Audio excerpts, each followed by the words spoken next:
오늘 창세기 50장 20절 말씀 가지고 악을 꾀어서라도 선을 이루시는 하나님이란 제목의 하나님 말씀을 함께 나누도록 하겠습니다. 우리 옆에 있는 분들과 인사할까요? 폭염 속에도 수고 많으셨습니다. 네. 여러분 더우시죠? 네.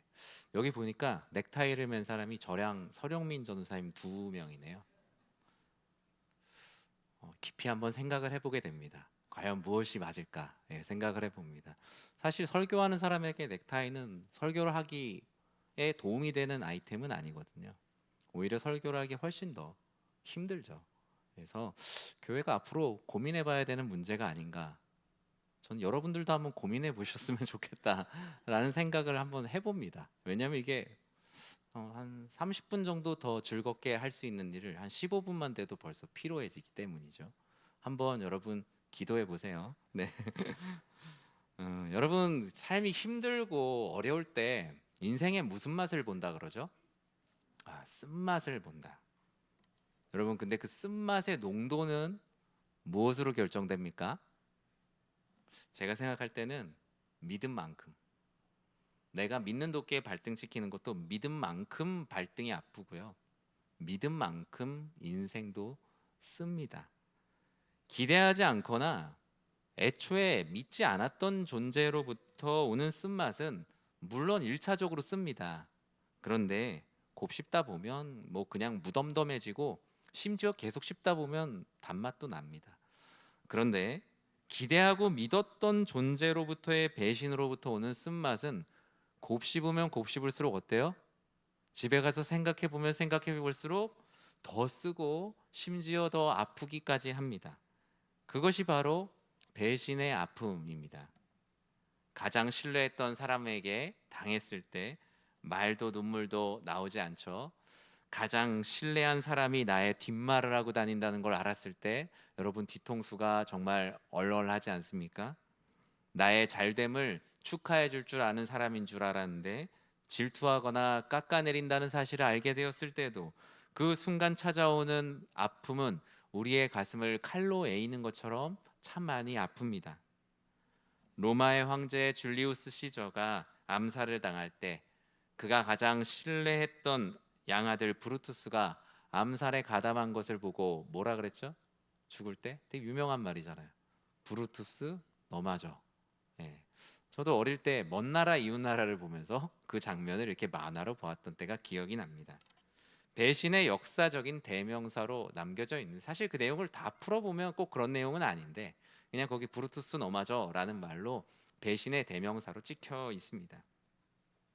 성경을 그냥 역사적인 사건으로 보는 사람들에게 역사에서의 대단한 배신은 뭐냐라고 말하면 가룟 유다와 예수님 얘기를 합니다. 하나님을 안 믿는 사람들도 말이죠.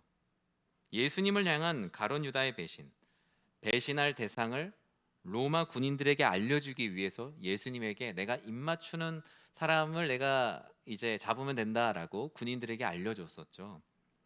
그 배신을 실행한 장면은 인류의 역사상 가장 충격적인 배신의 장면으로 기록되어 있습니다. 예수님도 하나님이시지만 인자이신 사람이 겪는 사람으로서의 배신의 고통을 몸소 겪으셨어요. 요한복음 13장 21절엔 이렇게 기록을 하고 있거든요. 예수께서 이 말씀을 하시고 심령이 괴로워 증언하여 이르시되 내가 진실로 진실로 너희에게 이르노니 너희 중 하나가 나를 팔리라 하시니. 예수님이 무엇이 괴로웠다고요? 심령이 괴로워.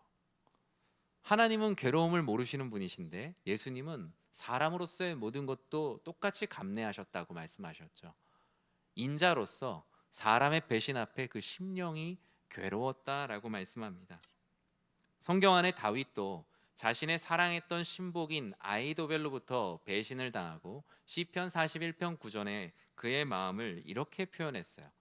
내가 신뢰하여 내 떡을 나눠 먹던 나의 가까운 친구도 나를 대적하여 그의 발꿈치를 들었나이다. 시편이라 그런가 되게 시적으로 써놨죠. 나를 대적하여 그의 발꿈치를 들었다. 이게 무슨 뜻입니까? 여러분 상상해 보세요. 배신이랑 발꿈치를 든 거랑 뭔 상관인가? 그런 거예요. 이 표현은 나로부터 배신하고 나의 뒤통수를 때리고 뒤로 도망가는 거예요. 도망가는 사람의 뒷모습을 보니까 앞에서는 보이지 않았던 발 뒤꿈치가 보이는 상황을 말하는 거예요. 도망가는 그 모습을 발 뒤꿈치를 들었다, 보였다라고 히브리에서는 그렇게 표현을 합니다. 친구에게, 가족에게, 심지어 교회 공동체에서도 우리가 삶을 살다 보면 믿었던 사람의 그동안 보지 못했던 발 뒤꿈치를 볼 때가 있죠.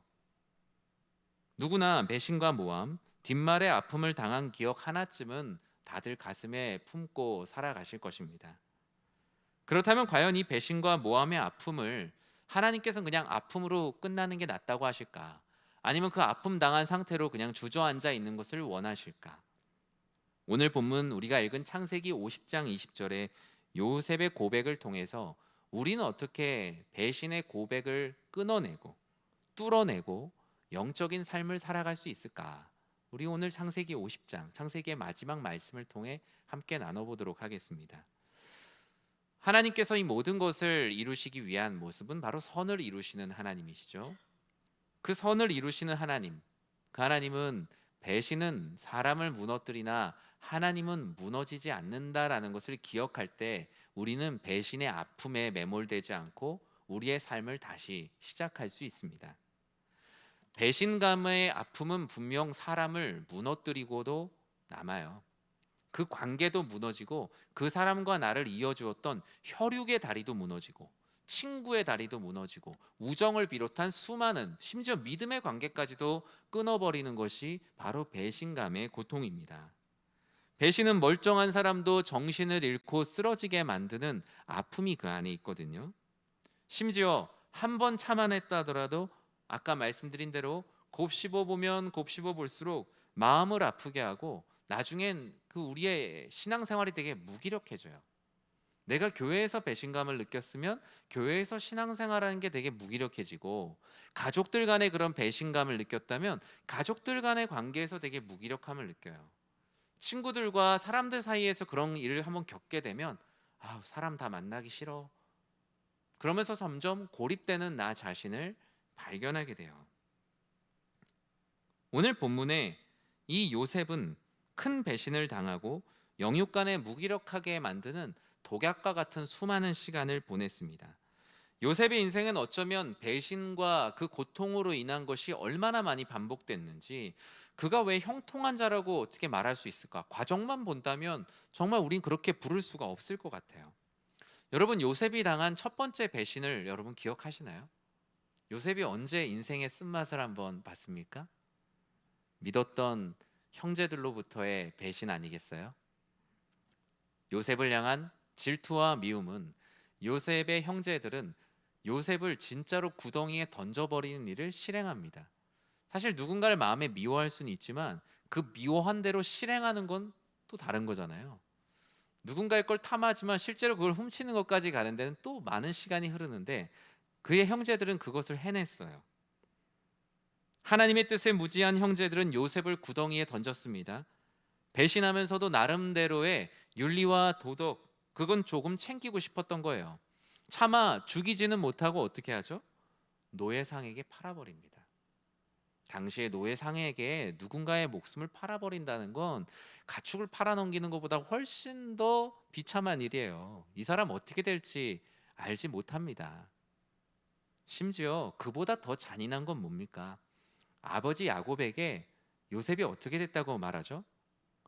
들짐승에게 물려 죽었다고, 그 피를 묻혀갖고, 채색옷에 피를 묻혀갖고 아버지 야곱에게 갖다 줘요. 지금으로 한번 상상해 보세요. 이만한 불효가 어디 있습니까? 부모님에게 자식이 먼저 죽었다, 자식을 앞세우게 했다는 그 부모님의 마음에, 그 애통하는 마음, 자신들의 질투와 시기로 그 아버지 야곱의 가슴에 정말 대못을 박았어요.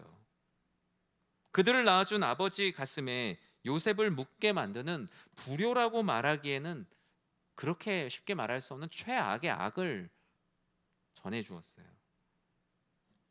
요셉의 마음이 어땠을까요?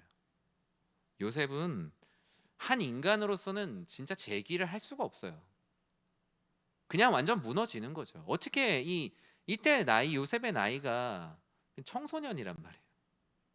한 청소년이 이런 상황을 어떻게 감당을 하겠습니까? 아버지에게 나는 없는 자식이고 형들은 나를, 위에 형이 어린아 있고 동생 하나 있는데 다 이렇게 팔아갖고 구덩이에 던졌으니 얼마나 배신감이 컸을까요? 그런데 놀랍게도 요셉이 무너지지 않았다는 거죠. 창세기 39장 2절과 3절에 보면 요셉이 무너지지 않은 이유를 이렇게 말씀해요. 같이 읽어볼까요? 여호와께서 요셉과 함께 하심으로 그가 형통한 자가 되어 그의 주인 애굽 사람의 집에 있으니 그의 주인이 여호와께서 그와 함께 하심을 보며 또 여호와께서 그의 범사에 형통하게 하심을 보았더라. 아멘. 배신의 아픔 속에서 요셉이 무너지지 않을 수 있었던 이유는 오직 하나입니다. 임마누엘이에요. 임마누엘. 하나님이 그와 함께 하시자 모든 사람이 저 사람은 재기할 수 없어, 저 사람은 오히려 자신의 신세를 한탄하다 죽을 거야 라고 말할 때 요셉은 무너지지 않았어요. 그건 요셉의 근성이 아니에요. 요셉이 위대한 위인이어서가 아니에요. 성경은 분명히 기록하고 있어요. 여호와께서 요셉과 함께 하심으로 그가 무너지는 사람이 아니라 어떤 사람이 됐다고요? 형통한 자가 되었다고요. 사람을 무너뜨리는 배신의 펀치에도 하나님이 그와 함께 하셔서 형통한 자가 되어 무너지지 않았어요. 다시 세워질 기회를 얻었습니다. 그런데 이것도 잠시예요. 이제 두 번째 배신이 찾아오죠. 하나님께서 주신 이 애굽의 고위 관료의 집에서 노예로서 성실하게 최선을 다하니 오히려 보디발은 이 요셉을 가정의 총무로 삼았습니다.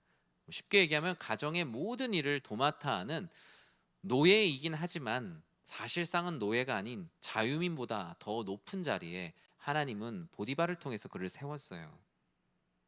그런데 이 은혜의 자리에 유혹이 찾아옵니다. 하나님의 뜻에 따라 정직하게 살아가고 있는 이에게 오히려 말도 안 되는 일이 일어나죠. 요셉의 아내, 그 음란한 아내가 요셉을 유혹하였고 요셉은 거기에 하나님의 뜻대로 심지어 정직하게 했죠. 정직하게 그 모든 죄를 밀어내려고 했는데 오히려 아내의 무고로 억울한 죄를 뒤집었습니다. 어린 요셉에겐 너무나 가혹한 일이에요. 이제 무언가 나도 내 삶을 부모 형제 다 떠나보내고 혈혈단신, 이제 내가 좀 입에 풀칠하며 살려고 하는데 이런 말도 안 되는 일로 감옥에 가야 한다니. 이제는 정말 무너져도 몇 번은 무너질 수밖에 없는 상황에 봉착하죠. 39장 20절과 21절에 보면 다음과 같이 말합니다. 이에 요셉의 주인이 그를 잡아 옥에 가두니 그 옥은 왕의 죄수를 가두는 곳이었더라. 요셉이 옥에 갇혔으나 여호와께서 요셉과 함께 하시고 그에게 인자를 더하사 간수장에게 은혜를 받게 하시매. 요셉의 주인 보디발은 자신의 아내의 말을 듣고 요셉을 옥에 잡아 가둡니다. 여러분, 보디발이 요셉 되게 많이 믿었잖아요. 그러면 좀 봐줄 수 있는 거 아닌가요? 그런 생각 안 드셨어요? 왜 보디발은 요셉을 감옥에 가뒀을까? 저는 한 가지 더 궁금했어요. 보디발은 자신의 아내의 말을 믿었을까? 아니면 요셉의 무죄함을 알았을까? 여러분 어떻게 생각하십니까? 요셉이 진짜 괜찮지만 아내가 얘기하니까 너 잠깐 감옥에 가 있어, 그랬을 수도 있잖아요. 성경은 명확한 언급은 없습니다. 근데 20절은 알았든 몰랐든 요셉의 상황이 최악은 아니었다는 것을 정황적인 증거로 말하고 있어요. 그건 뭐냐면 그 감옥이, 일단 감옥에 갇혔다는 것 자체가 이미 상당한 배려를 받은 거예요. 여러분 이해가 안 되시죠? 감옥에 갇혔는데 그게 왜 배려지? 당시에 감옥에 갇힐 수 있는 사람은 많지가 않았어요. 노예잖아요, 노예. 이 정도는 그냥 그 자리에서 거의 다 즉결 처분입니다. 즉형이에요. 그리고 당시에는 감옥에 갇힐 정도의 사람들은 감옥에 갇힐 정도의 사람이 돼야 감옥에 갇힐 수 있어요. 감옥은 아무나 갈 수 있는 곳이 아니에요. 대다수의 사람은 감옥을 못 간다고요. 억울해도 뭐 1심, 2심, 3심 뭐 이런 게 어디 있습니까? 그냥 그 자리에서 끝나는 거예요. 요셉이 뭐 대단한 사람이라고 감옥에 가둬서 삼시세끼를 먹입니까? 많은 학자들은 말합니다. 이 감옥에 갇힌 것 자체가 이미 엄청난 배려였다라는 것을요. 그리고 그 감옥이 어떤 감옥이에요? 그 중에서 그냥 감옥이 아니라 왕의 죄수를 가두는 곳이에요. 우리나라 뭐 다 평등하다고 말하지만 감옥에도 보면 뭐 독방도 있고 무슨 뭐 있잖아요. 영화 같은 거 보면 그 좀 유력한 사람이 있으면은 뭐 맛있는 것도 다 먹을 수 있고 이렇게 돼 있더라고요. 뒤로. 이 당시에는 뭐 더 했겠죠. 왕의 감옥이라고 하면 사실 감옥 수준이 아니었을 수도 있습니다. 많은 학자들은 그렇게 말해요. 아니면 불구속 상태에서 배상을 물리는 것이 당시에 하나의 어떤 관례였어요. 왕의 감옥에 갇히는 죄수들은 크게 둘이었는데 말 그대로 높은 사람들, 그리고 미결수입니다. 아직 형이 확정되지 않은 높은 사람들이 감옥에 갇히는 거예요. 이유야 어쨌든 배신의 고통으로 무너질 수 있었던 요셉이지만 여러분이 생각하는 것만큼 막 지금 어떤 지하 감옥에 갇힌 그런 상황은 아니에요. 하나님은 여전히 무너지지 않는 분으로 요셉과 함께하고 계심을 요셉은 왕의 감옥에 갇히면서도 어느 정도 느낄 수 있었습니다. 심지어 인자를 더하사 간수장에게 은혜를 베푸십니다. 마치 보디발의 집에 갔을 때 보디발에게 은혜를 더하여서 가정의 총무로 삼은 것처럼 똑같은 일이 일어나요. 감옥에서 보디발의 집처럼 감옥 총무가 됩니다. 모든 갇혀 있는 사람들을 돌보는 일을 하게 돼요. 배신의 고통이 끊어지면 좋은데 끊어지지가 않네요. 감옥 속에 이제 감옥에서 벗어날 좋은 기회를 잡았습니다. 고위 관료의 꿈을 해석할 기회를 얻게 된 거죠. 그 관료는 아주 높은 파라오의 옆에 서 있을 수 있는 사람이었어요. 그러니 이 사람의 꿈을 해석해주면 무언가 좋은 일이 일어나지 않을까라는 기대를 해볼 수 있잖아요. 이 사람이 분명 꿈을 해석해 준 것을 기억하고 나의 억울한 것을 바로에게 전해주면 내가 바로 풀려날 텐데 그런 기대하지 않았을까요? 그런데 어떤 배신의 고통을 당합니까? 40장 23절에 보면 술 맡은 관원장이 요셉을 기억을 못한 거예요. 요셉을 기억하지 못하고 그를 잊었다. 이거 그냥 약속을 잊은 정도가 아니라 한 사람의 인생에 정말 승패를 좌우하는 엄청난 지금 것을 잊어버린 거죠. 이쯤 되면 여러분, 자, 신앙생활 안 하는 분들이 봤을 때 성경을 이렇게 책처럼 읽은 분이 요셉의 이 뒷이야기를 모르고 여기까지 읽었으면 뭐라 그랬을 것 같으세요? 우리나라의 어떤 전통 신앙을 가지고 있는 분이 만약에 이 말씀을 이렇게 읽었다면 저는 그렇게 말했을 것 같아요. 와, 이 사람 정말 인생에 막아 꼈다. 어떻게 하는 족족 이렇게 안 될까? 실패의 아이콘이라고 아마 불렸을 거예요. 우리는 결말을 알고 이 말씀을 지금 듣고 있잖아요. 하루 이틀 잠시 잊은 것도 아니고 2년의 시간이 흘렀다고 말합니다. 2년. 여기까지의 시간이 언제 얼마냐면요. 요셉이 애굽에 팔려올 때가 한 16에서 17, 그리고 감옥에 갇혀서 2년 지난 것까지 이 시간까지를 성경은 30살이라고 말해요.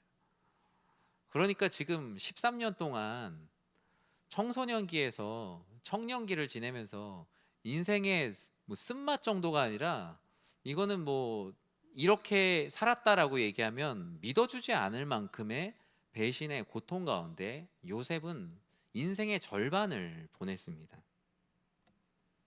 사랑하는 성도 여러분, 우리의 인생도 요셉의 인생처럼 배신의 고통뿐만이 아니라 삶에 이해할 수 없는 수많은 일들로 우리의 마음이 찢어지는 듯한 힘든 시간을 경험할 때가 있어요.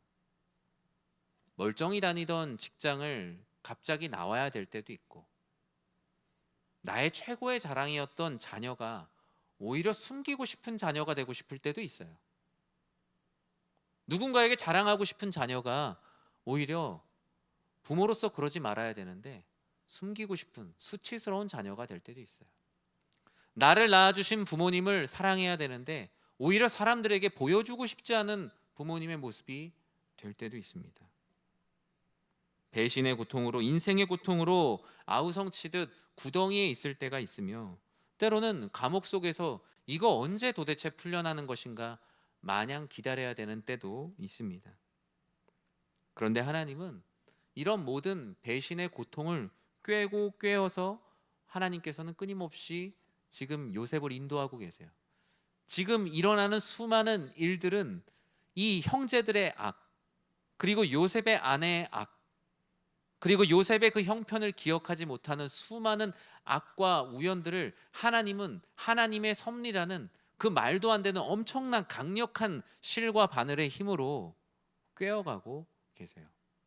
어느 누구도 깰 수 없는 것이죠. 오직 하나님의 섭리라는 그 실과 바늘만이 이 수많은 슬픔과 악을 꿰어서 보배로 만드실 수 있는 것이죠. 저는 사랑하는 성도님들이 그와 같은 하나님을 향한 믿음을 가지시길 주님의 이름으로 간절히 축원합니다. 때론 나의 실패도, 내 삶에 일어나는 수많은 악한 일들로 인한 아픔도 하나님께서는 하나님의 섭리로 충분히 깨어서 보배로운 삶을 만드실 수 있다는 것. 여러분, 그와 같은 하나님의 사랑을 반드시 기억하십시오. 만약에 이 모든 배신과 슬픔 속에 요셉이 그냥 놔버렸다면, 하나님을 향한 신뢰를 그냥 놔버렸다면, 그러면 아마 분노하고 우울해하고 슬퍼하여 모든 어려운 일을 당하며 인생의 다음 장을 넘기지 못했을 거예요. 아마 미디안 상인들에게 팔려갔을 때 그 청소년 시기에 얼마나 마음이 우울하고 힘들었겠어요? 그냥 인생을 포기하고 놔버렸을 수도 있겠죠. 요셉의 아내가 유혹했을 때 하나님이 계시지 않았다면 마치 이것이 내가 그 주인의 아내의 편에 붙어서 살아봐야겠다, 그릇된 판단을 했을 수도 있겠죠. 그 일 이후에 감옥에 갇혔을 때도 이제 내 인생은 끝났구나, 완전히 놔버렸을 수도 있겠죠. 하지만 그런 힘이 없을 때에도 나를 형통하게 하실 하나님, 나의 모든 지금 이 실패의 모든 순간까지도, 이 실패한 구슬까지도 꿰어서 보배를 만드시는 그 하나님을 신뢰했기에 요셉의 인생의 다음 페이지는 넘겨질 수가 있었던 거예요. 저는 하나님께서 여러분의 고된 인생의 하루하루의 한 장 한 장을 하나님의 은혜로 넘겨주시는 은혜를 누리시길 주님의 이름으로 간절히 축원합니다. 하나님은 선을 이루시기 위해서 오늘 본문은 두 번째로 다음과 같은 말씀을 하시는데요, 보복이 아니라 믿음으로 살게 하시는 하나님. 보복을 통해선 선을 이루실 수 없으며 오직 믿음을 통해서만 선을 이루신다는 것을 우리들에게 보여주신다라는 거예요. 하나님은 악을 선으로 바꾸시기 위해서 우리를 인도하시는데요, 그중 가장 대표적인 것이 있다면 죄가 죄를 낳지 않게 하시는 겁니다. 바로 보복을 막게 하시는 하나님입니다. 당시에는 눈에는 눈, 이에는 이라는 게 그렇게 도덕적으로 윤리적으로 손가락질 받을 일이 아니에요. 되게 합리적인 일이에요.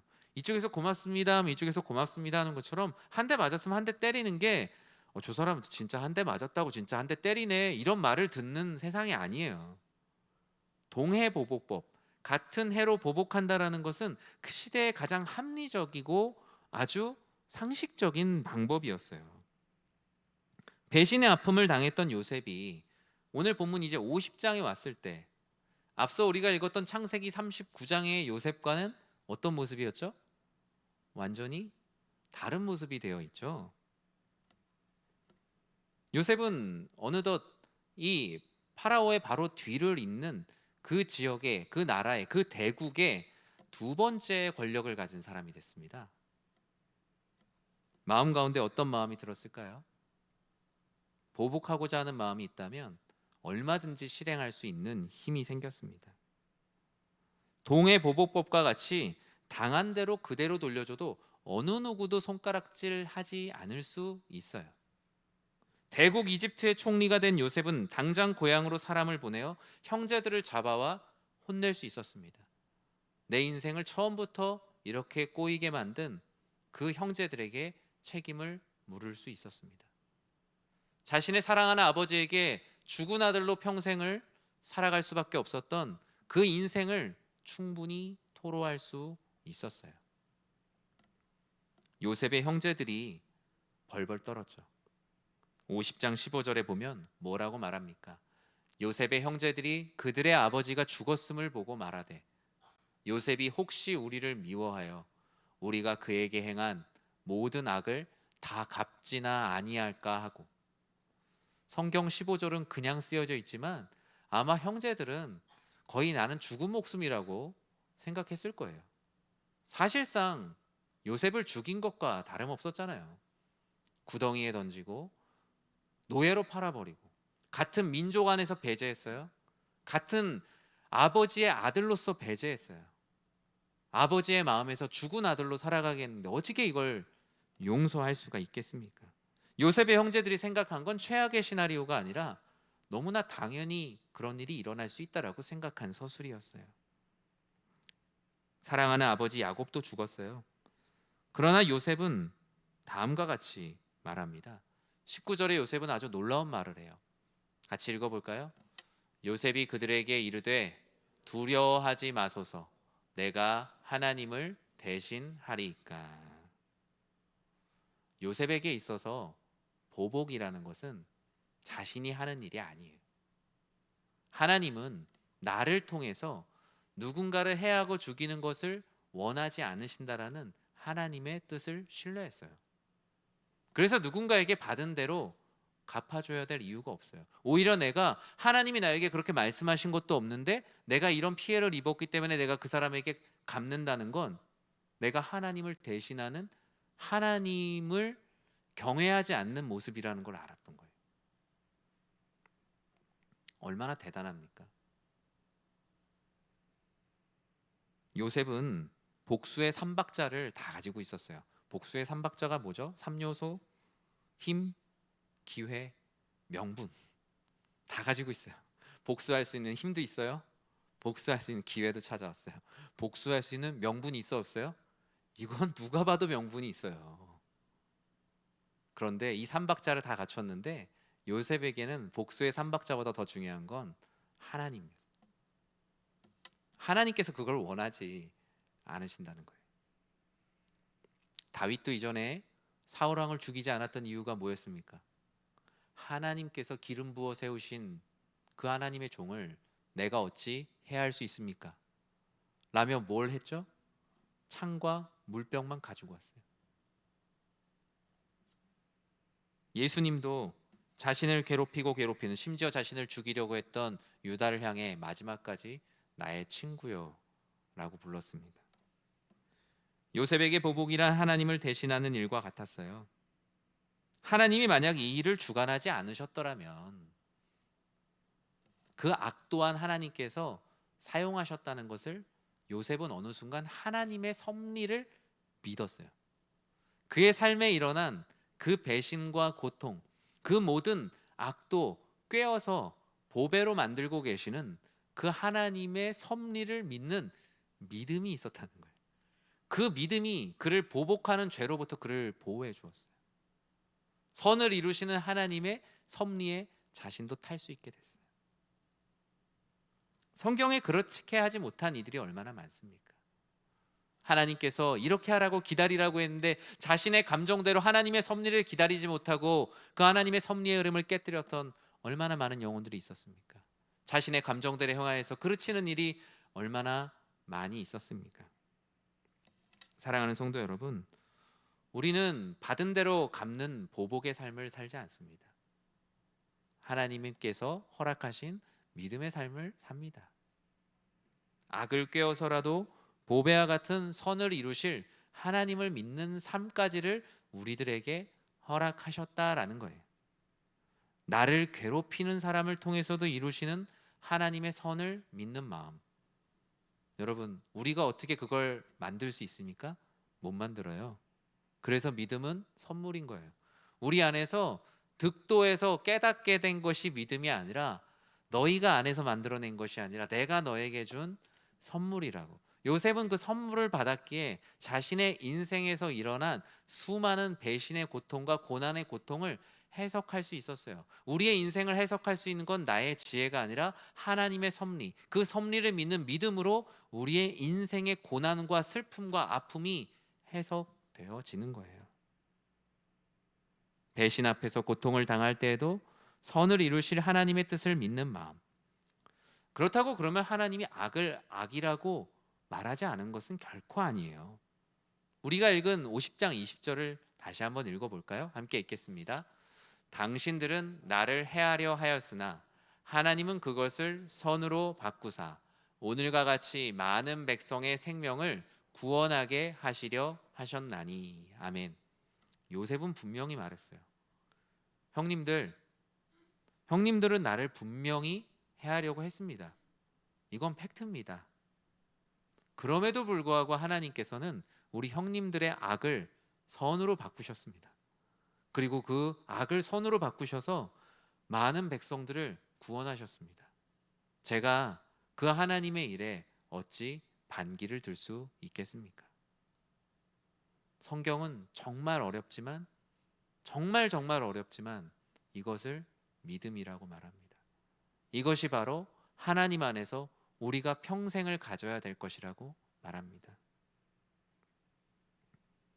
하나님은 악을 좋게 포장한 것이 아닙니다. 그러나 요셉에게 일어난 그 고통을 꿰어서 보배를 만드시는 하나님. 요셉은 그것을 믿었기에 형제들의 악을 선으로 바꾸셨다. 나의 고통 가운데 머물게 하신 하나님, 그래도 나는 얼마든지 괜찮다, 형통하다라고 말할 수 있었던 거예요. 그것은 요셉의 마음도 평안하게 했어요. 내 안에 쓴뿌리나 트라우마가 되지 않고 오히려 하나님 앞에 형제들을 서슴없이 가감없이 아무런 일도 없었던 것처럼 사랑하는 주님의 사랑처럼 그들을 다시 사랑할 수 있게 되었어요. 20세기 인류 역사의 상징적인 지도자 남아프리카 공화국의 넬슨 만델라 대통령을 아실 겁니다. 그의 생애는 억압에 대한 저항, 배신과 배신의 연속이었어요. 당시의 남아공은 아파르트헤이트라는 말 들어보셨나요 혹시? 아파르트헤이트라는 법적인 인종차별이 있었어요. 아예 그냥 그런 체제가 있었어요. 그는 그것을 깨고 싶었고 그것에 저항하다가 27년간 감옥 생활을 했습니다. 27년을요. 나쁜 일을 한 것도 아니고 그 인종차별을 없애려고 하다가 27년을 감옥에 있었습니다. 얼마나 억울했을까요? 1994년에 첫 자유선거에서 승리를 했어요. 많은 사람들이 벌벌 떨었습니다. 만델라를 죽이려고 했던 많은 사람들이 벌벌 떨었어요. 그런데 만델라가 선택했던 것은 보복이 아니라 화해를 통해 내전이 없이 남아공을 민주주의로 이끌었습니다. 보복을 했으면 분명히 내전이 생겼을 겁니다. 많은 아프리카의 국가들 왜 내전이 있죠? 바뀔 때마다 계속 보복해서요. 그 보복의 사슬을 끊어내지 못해서 계속 내전이 있고 그 내전으로 인해서 많은 사람들이 죽어가고 많은 어린이들이 나가서 노동 착취를 당하면서 일하는 거예요. 누군가 한 사람이 보복의 사슬을 끊어야만, 용서해야만 되는 것이었던 거죠. 만델라가 했던 말 중에 이런 유명한 말이 있어요. 내가 미워하는 자를 용서하지 않으면 나는 여전히 감옥에 갇혀 있는 것이다. 내가 미워하는 자를 용서하지 않으면 나는 여전히 감옥에 갇혀 있는 것이다. 가룟 유다의 배신, 그 악을 주님께서는 십자가 구원을 통해 영혼을 구원하는 선으로 바꿔주셨어요. 가룟 유다의 배신은 어느 순간 우리를 구원하는 십자가 예수 그리스도의 구원과 부활의 능력으로 바뀌었다고요. 앞서 읽은 시편 41편에 다윗을 배신한 아히도벨의 배신을 통해 하나님은 하나님을 더욱더 신뢰하는 선왕으로 만드셨습니다. 하나님께서는 여러분의 손에 피를 묻히기를 결코 원하지 않으십니다. 우리들의 입술에 수많은 사람을 죽이는 말을 담기 원하지 않으시며 같은 해를 당했더라도 그 해를 갚는 것을 원치 않으세요. 왜냐하면 여러분을 사랑하시기 때문에. 여러분이 그와 같은 동일한 죄를 지어서 동일한 그 죄의 구렁텅이 속에 여전히 감옥에 갇혀 있는 모습으로 살게 하시기 원하지 않으시기 때문에 보복하지 않게 하시는 겁니다. 말씀을 맺습니다. 우리는 오늘도 수많은 이해할 수 없는 고통과 이해할 수 없는 삶의 문제, 하나님이 나에게 왜 이런 일을 하셨을까라는 수많은 문제들을 오늘도 뒤집어 쓴 채 사셨을 겁니다. 잠시 내 마음속에서는 잊혀졌다가도 불현듯 갑자기 떠오르죠. 왜 나에게 이런 가족들을 허락하셨을까? 나에게 왜 이런 직업을 주셨을까? 나는 왜 이런 시대 가운데, 왜 이런 나라에, 왜 이런 상황에 남겨졌을까? 때로는 그런 상황만 생각해도 가슴이 뛰고 손에 땀이 나고 마음이 힘든 시간을 보내시는 성도님들도 계실 거예요. 그 모든 것들을 주님께 올려드리십시오. 하나님께서 요셉을 형통하게 하셨던 것처럼 우리 사랑하는 성도님들의 고통의 현장 가운데 하나님께서는 함께해 주실 것입니다. 하나님께서는 때론 여러분의 삶에 일어나는 악함과 고통까지도 어떻게든 하나님의 섭리라는 실과 바늘로 꿰어서 우리 사랑하는 성도님들의 삶을 보배와 같이 아름답게 만들어 주실 것입니다. 믿었던 사람에게 당했다라는 말로 인생에서 좌절한 채로 살아가는 것은 우리의 인생이 너무나 아깝지 않습니까? 그럼에도 불구하고 하나님의 선을 의지하며 살아갈 때 우리 사랑하는 성도님들의 삶을 일으켜 주시고 회복시켜 주실 것을 믿는 우리 사랑하는 모든 성도님들 되시길 주님의 이름으로 간절히 축원합니다.